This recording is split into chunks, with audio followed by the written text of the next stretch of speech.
আমি অনেক বছর পরে, অনেক ছোটবেলায় বাপির সাথে আসতাম, অনেক বছর পরে আজকে এসেছি। সো ভালো এক্সপিরিয়েন্স, ছোটবেলার মতনই, কিন্তু অনেক কাদা, অনেক ময়লা, আজ বৃষ্টি হয়েছে স্বাভাবিক। সো এটাই একটু প্রতিবন্ধকতা মনে হয়েছে, তাছাড়া আলহামদুলিল্লাহ ভালো।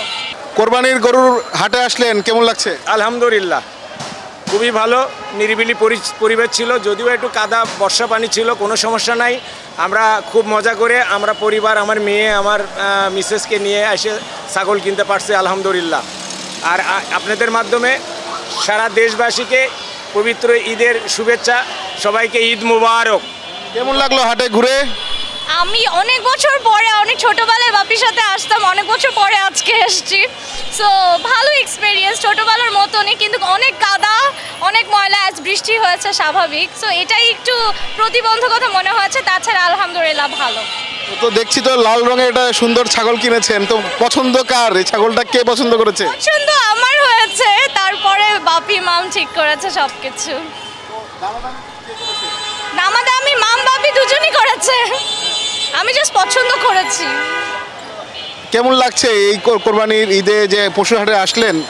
তো সার্বিকভাবে দামাদামি, দাম কি বেশি চেয়েছে না কম চেয়েছে, কি মনে হচ্ছে? আমার মনে হয় অন্য বছরের তুলনায় কম্পারেটিভলি এই বছরে দাম একটু বেশি।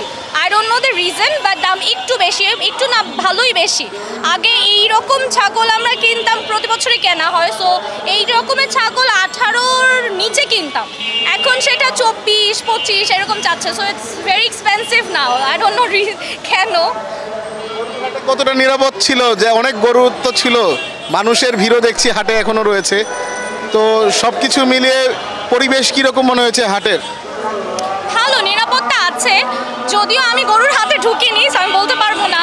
কিন্তু এবার আমার যতটুকু মনে হয়েছে হাটে গরু কম। এটার রিজন হয়তো আজকে লাস্ট ডে, এটার জন্য হতে পারে, বাট অন্য টাইমে লাস্ট ডেতে এত কম থাকে না, বাট এবার একটু দেখছি হাটে গরু কম। ধন্যবাদ আপনাদেরকেও, আসসালামু আলাইকুম।